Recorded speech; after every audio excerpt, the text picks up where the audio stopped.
¿Qué tal, mis queridos amigos y hermanos en Cristo? Por acá quienes habla, Fray Giovanni Luicio Mas, y pertenezco a la Asociación Canónica de la Iglesia Católica, Orden de los Pobres Caballeros de Cristo, con un podcast más de Palabras de Vida.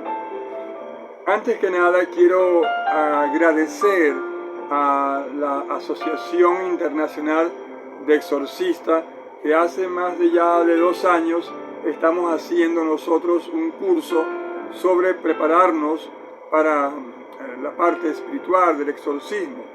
Evidentemente, quien puede hacer un exorcismo es un sacerdote. Nosotros los religiosos y religiosas, los laicos y laicos consagrados, nos preparamos es para ser auxiliares. Y hoy voy a hablar un poquito sobre este tema. Y aquí tenemos a nuestro Señor Jesucristo, ¿sí?, en la cruz. Es importante nosotros tener estas imágenes como sacramentales nosotros. Y recordando que estamos llegando a ustedes gracias a Quantum, el mejor internet del mundo. Bien, vamos a entrar entonces un poco en materia, porque hoy va a ser un poquito más largo nuestro, si se quiere, podcast, ¿no? nuestro programa, ¿no? Hoy, como les dije, voy a conversar de un tema que muchos de ustedes, hermanos, me han pedido, y es el tema del exorcismo. O sea, qué es, cómo se hace, cada cuánto se hace, por qué se hace. Bien, hermanos, yo voy a tocar algunos puntos al respecto, y quiero aclarar desde un principio quiero aclarar que solo están habilitados para hacer un exorcismo los sacerdotes y autorizados por el obispo. Todos los sacerdotes pueden hacerlo. Desde luego existen laicos y religiosos, como dije en un principio, que están habilitados para ser auxiliares de exorcistas, que con su vida y su experiencia ayudan al sacerdote para esta encomienda pastoral, para este servicio pastoral. Tenemos que decir algo, en primer lugar, que toda persona, en el momento de ser bautizado, tanto niños como adultos, se le hace un exorcismo. El bautizo nos convierte en templo a nosotros del Espíritu Santo y nos hace cristianos e hijos de Dios. Este signo del exorcismo en el bautizo es uno de los primeros que, después de hacer la señal de los cristianos, que es la señal de la cruz, ¿no? Primeramente viene entonces el exorcismo. Primeramente se coloca un óleo, un aceite, que en la antigüedad no solamente significaba para fortalecer el espíritu, significaba también la fortaleza por el poder curativo que tiene el olivo, ¿no? Tiene poderes curativos. Sino también que es algo que permite que se revalen las cosas, ¿no? De hecho, los antiguos luchadores griegos, hermanos, ellos se llenaban de aceite para que el enemigo no pudiera atraparlos y se resbalarse, ¿no? Fácilmente, y de esta manera el sentido del óleo santo que se les pone a los niños y a los adultos en su bautizo significa eso. Si vas a ser templo de Dios y vas a ser hijo de Dios, Dios te da una protección especial para que no te pase nada, para que te llenes tú de la fortaleza de Dios. El óleo santo se le pone a los niños en su bautizo, eso es lo que significa. Significa que vas a ser templo del Espíritu Santo, que vas a ser hijo de Él, y te da esa protección especial para que el demonio no te haga daño, de tal manera que podríamos decir que esta es la razón en que me acuerdo yo que algunas personas decían, cuando al niño se lo bautizaba, le quitaron el demonio, ya no tiene el demonio, ¿no? Es decir, ya le quitaron el poder al demonio. Eso es el por qué, ¿no? Se decía eso anteriormente, todavía se dice, ¿no? Le quitaron el poder del demonio a esa persona, le quitaron el diablito, el niño, porque ahora es hijo de Dios y es templo del Espíritu Santo, ya que Dios lo va a proteger, lo va a acompañar, lo va a ayudar. Así que, mis queridos hermanos y hermanas, nos va a llevar a nosotros todo esto que estoy diciendo a una primera conclusión: que una persona bautizada, una persona que viva de acuerdo a lo que Dios le pide, una persona que tenga una vida espiritual, tal vez no muy elevada de repente, pero por lo menos una vida espiritual media, será muy difícil que sea poseída por el demonio. Esto que te quede muy claro,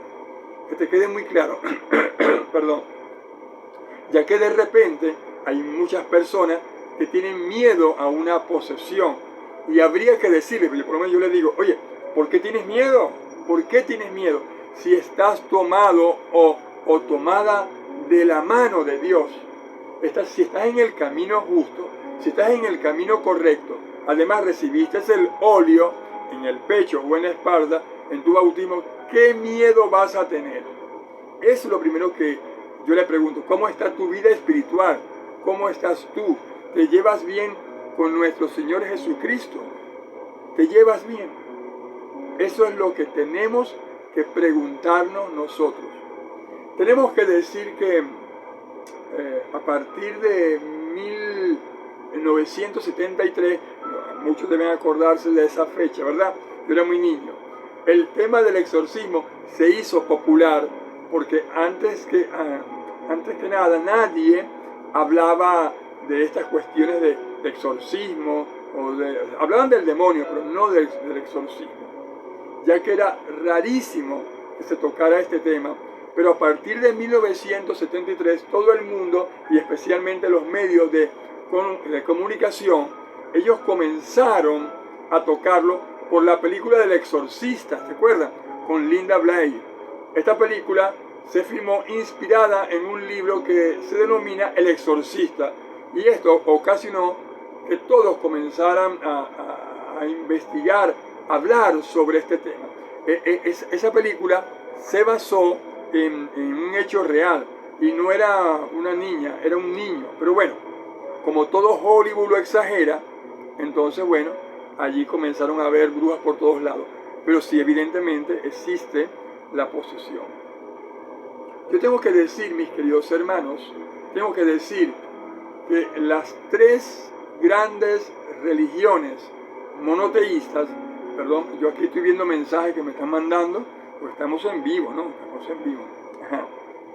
Tengo que decirle que las tres grandes religiones monoteístas, ellas aceptan el exorcismo y la posesión demoníaca, o la posesión demoníaca y el exorcismo. Y ellas son el judaísmo, de todo el Antiguo Testamento, el cristianismo, todas las iglesias cristianas y sus denominaciones y sectas, y el Islam.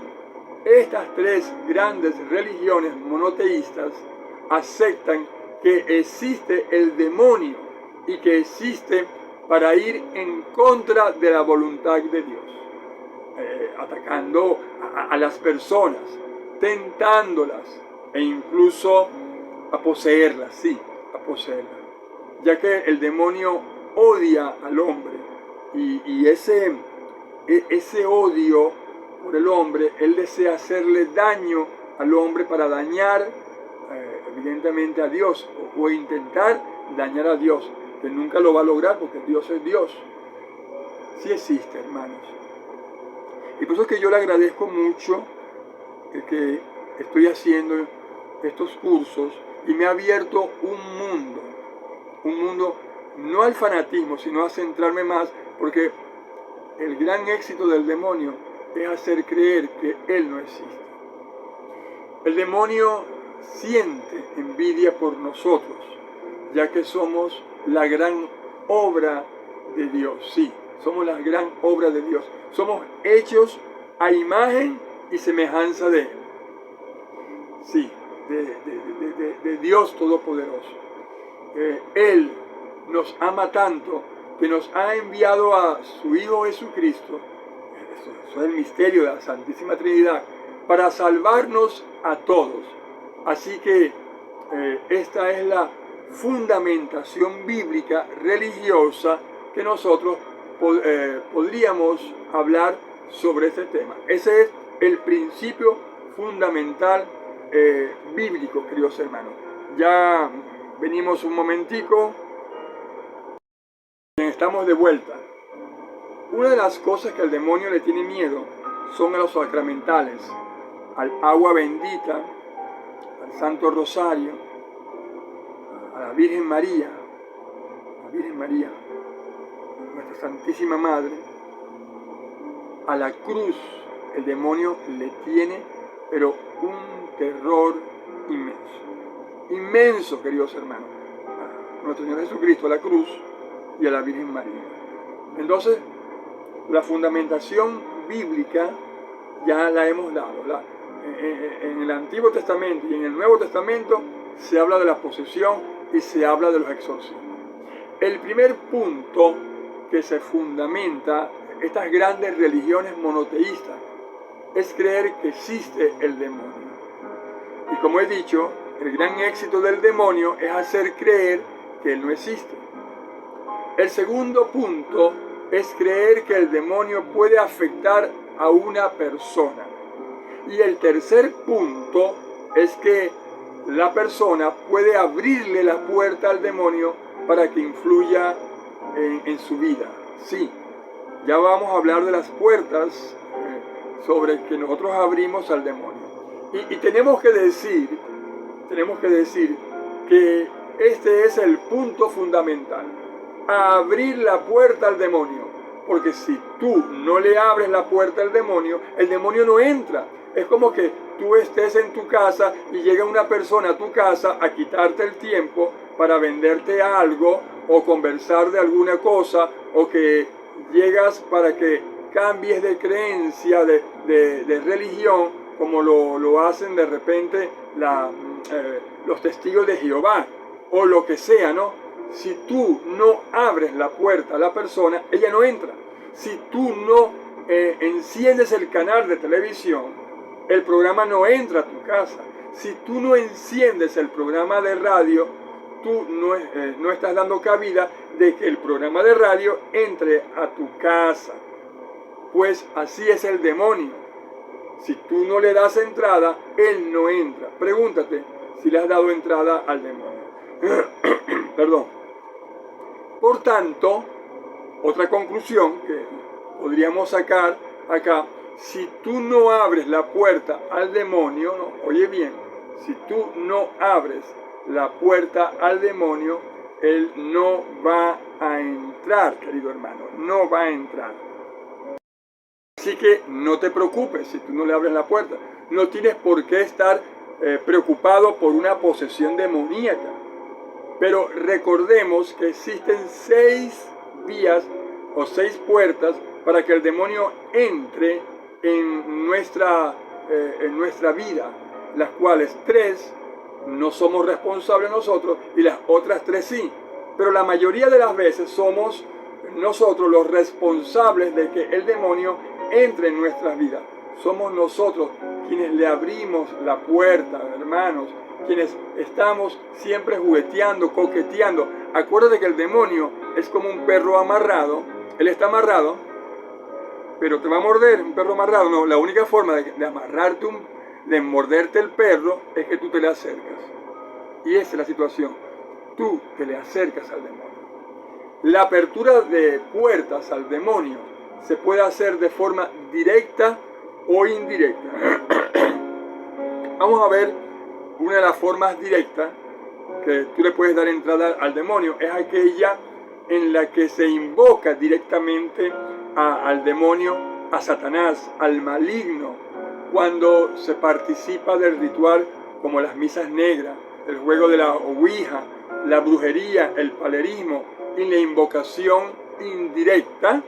La invocación indirecta es estar invocando a Satanás, es estar maldiciendo, aunque de repente la gente no vea esto, no esté como muy segura la gente y que estar como muy pendiente sobre esto.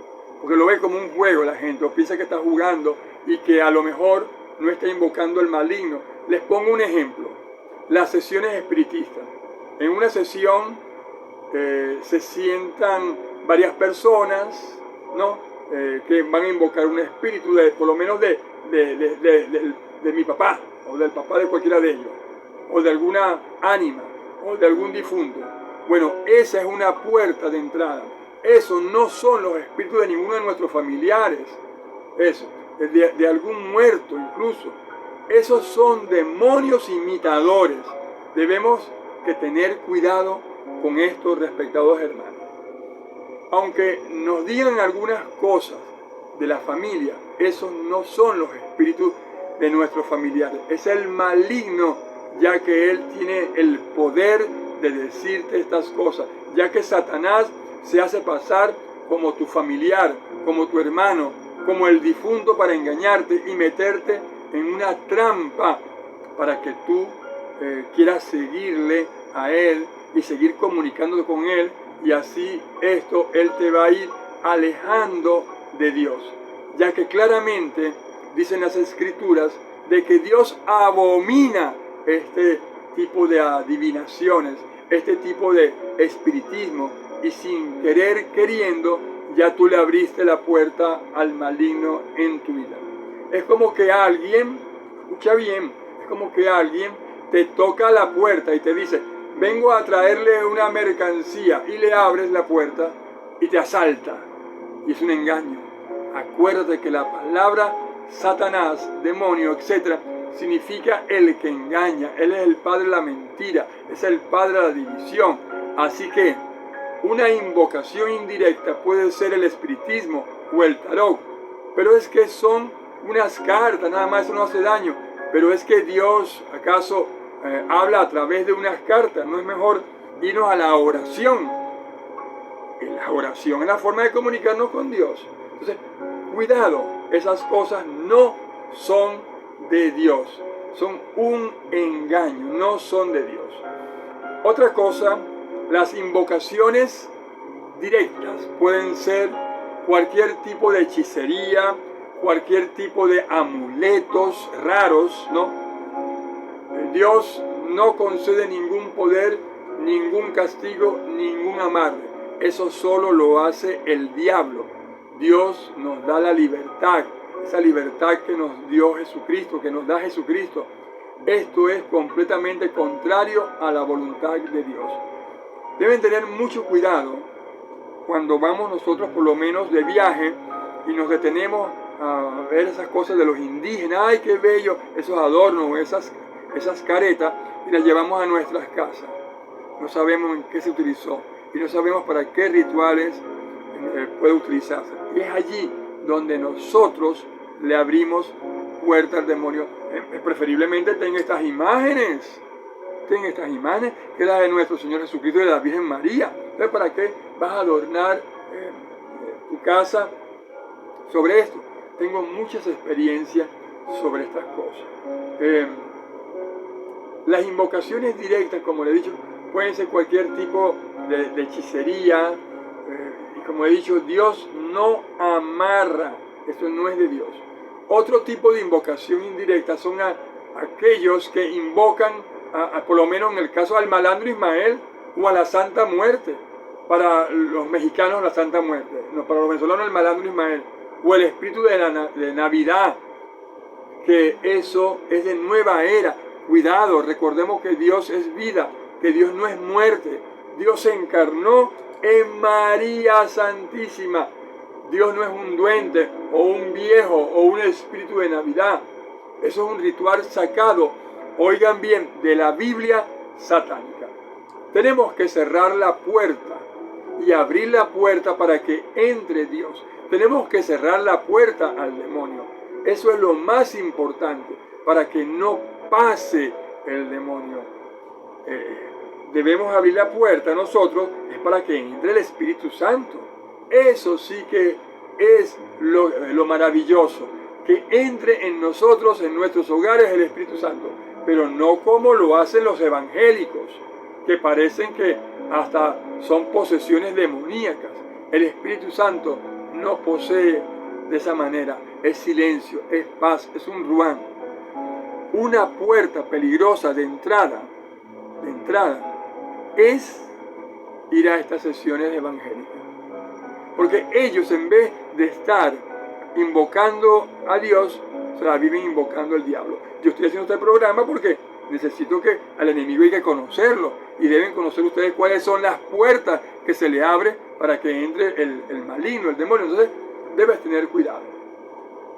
Yo le abro la puerta a Dios, queridos hermanos, para que Dios actúe en mí. Pero debo cerrar las puertas al demonio. Lo que pasa, estamos cerrando las puertas a Dios y le estamos abriendo la puerta al mal. Eso es lo que nos lleva a nosotros el mundo actual. ¿Qué pasa cuando le abrimos la puerta al mal? Bueno, el demonio empieza a tomar el control de nuestras vidas. Toma el control de las funciones del ser humano, especialmente primero de la mente. Y si tu mente empieza a pensar en el mal, alejándote de Dios, esto va a tener consecuencias cada vez más fuertes. Le pongo un ejemplo. Los evangélicos en sus cultos nombran más al demonio, a Satanás, induciendo a la gente a darle un poder a Satanás casi como el de Dios. Esos cultos son portales que le abrimos al demonio. Lo vengo diciendo desde hace mucho tiempo, ya que lo que viene de la división, de la mentira, de la estafa, de la apostasía no es de Dios. No nos hemos dado cuenta que el pecado de apostasía, que es el que tiene estas sectas evangélicas, que es la apostasía, es la acción y efecto de apostatar, ¿no?, de nuestra fe. Es negar la fe en Jesucristo recibida en el bautizo, que es uno solo. Eso está en el Código de Derecho Canónico, en el 751, ¿no?, del Código de Derecho Canónico, y se refiere a ella indicando que es el rechazo total de la fe cristiana, de la Iglesia Católica, que fue la fundada por Cristo. Hermanos, miren el espíritu maligno. Cuidado, él puede tomar control de las funciones nuestras, las funciones humanas. Él puede estar hablando y moviéndose a través de la persona. A la persona él le puede quitar la posibilidad incluso de hablar, de moverse, y deja que el demonio hable en su lugar, y sobre todo impidiendo que la persona que esté poseída invoque a Dios para alabarlo y pedir su ayuda, porque si la persona que está poseída pide ayuda, el exorcista, el sacerdote, puede decir a ella y yo vamos a invocar a Dios para sacar al maligno, para impulsarte. El exorcista necesita la conciencia clara del que está poseído. Pero el demonio tiene esa facultad. Porque esto se necesita, hermanos, que la misma persona que le abrió la puerta al demonio sea ella quien cierre la puerta, ya que fue ella quien pactó, quien lo invocó, quien lo dejó pasar. Esto es como que tú quieras ayudar a un drogadicto y el drogadicto no quiere, o un alcohólico. Debe existir la decisión, la voluntad y la acción sacra, ¿no?, voluntaria, de sacar al demonio de nuestras vidas. Dios nos respeta a nosotros el libre albedrío. Es como decirle a un enfermo, vamos para que el médico te cure, ¿verdad? Pero si el enfermo no quiere, no se va a curar. Recordemos que Dios, Él respeta nuestra libertad, y así libremente la persona que invocó al maligno y le abrió la puerta, Dios dice, yo quiero que libremente tú le digas y lo saques, que saques al maligno, y permite que yo entre en tu vida.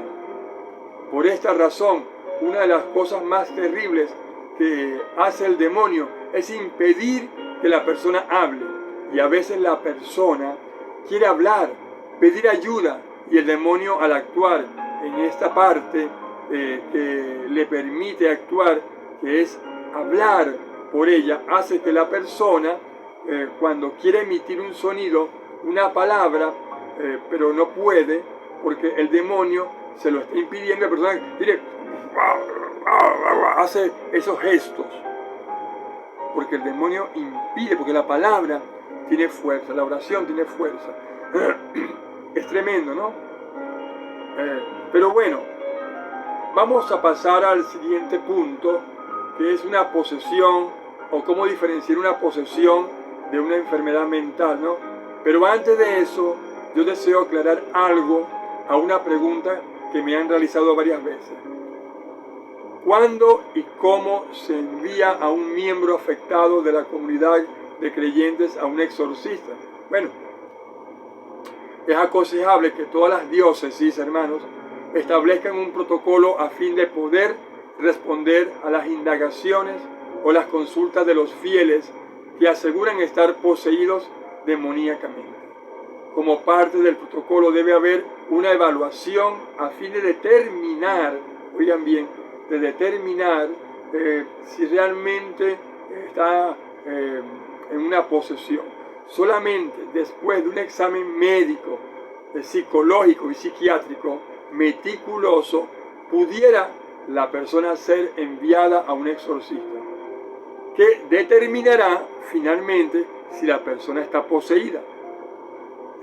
Que pueda, que quien determina si un miembro de la comunidad de creyentes está genuinamente poseído por el demonio es la iglesia, a pesar de que la persona lo asegure por su propio diagnóstico o psicosis. Pero independientemente que sea una enfermedad, la iglesia debe orar por su sanidad. Yo personalmente sé que el demonio es astuto y puede también esconderse en una enfermedad normal. Se debe tener el discernimiento, hermanos, pero siempre yo recomiendo que independientemente hay que orar. Orar no cae mal. Y Jesús mandó a orar y Jesús oró por los enfermos naturales y por los poseídos. Así que tampoco no nos dejemos engañar del maligno para que la acción de Dios no actúe solo para la gloria de Yahvé. Ahora, otra pregunta que me han hecho, ¿no? ¿Puede cualquier persona recibir un exorcismo mayor? Bueno, ya que los ritos de exorcismo están categorizados como sacramentales, efectivamente, como bendiciones, la práctica en cuanto a quién puede recibir un exorcismo mayor queda gobernada por el canon el canon 1170 del Código de Derecho Canónico. Las siguientes personas pueden recibir estas bendiciones especializadas si fuese determinado que son necesarias, ¿no? Para esto. ¿Cuáles? Bueno, los católicos, los bautizados, los catecúmenos, los no católicos que lo soliciten y los creyentes no cristianos, siempre y cuando tenga la disposición apropiada, ¿no? O sea, que tengan el deseo sincero de ser liberados de la influencia demoníaca. En aquellos casos que se trate de una persona no católica, se debe llevar el asunto a la atención del obispo diocesano.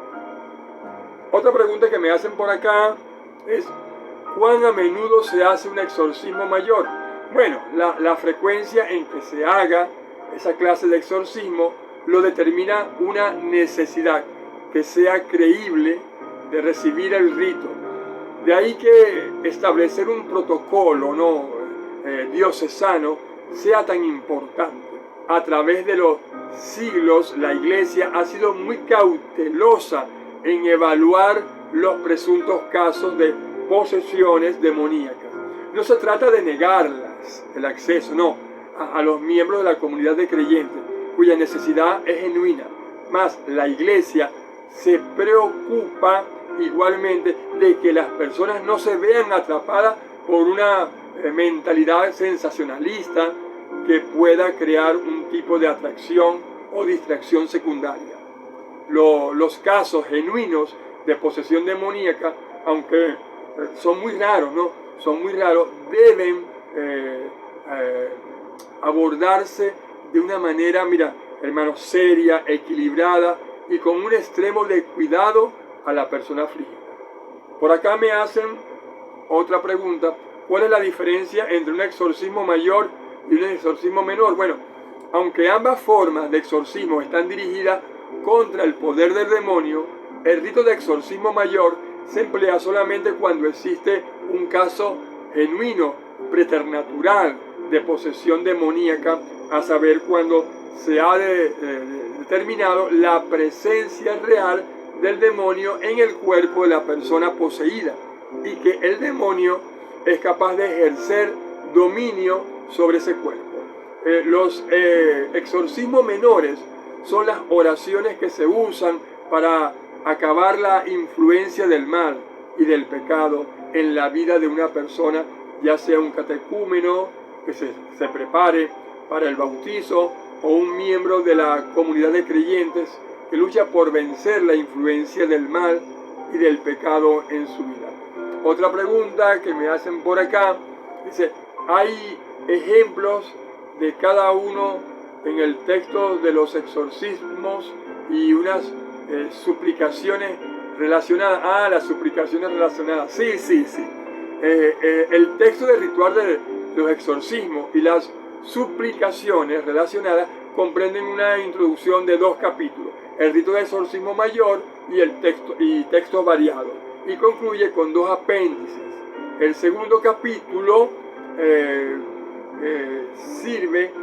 son las suplicaciones, ¿no?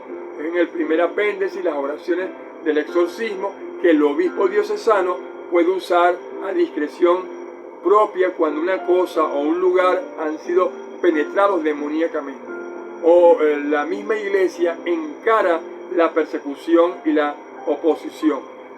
Esta última es una serie de oraciones, no debe ser confundida con el rito del exorcismo, ¿no?, mayor. Finalmente, el segundo apéndice proporciona oraciones y suplicaciones para el uso privado de los fieles.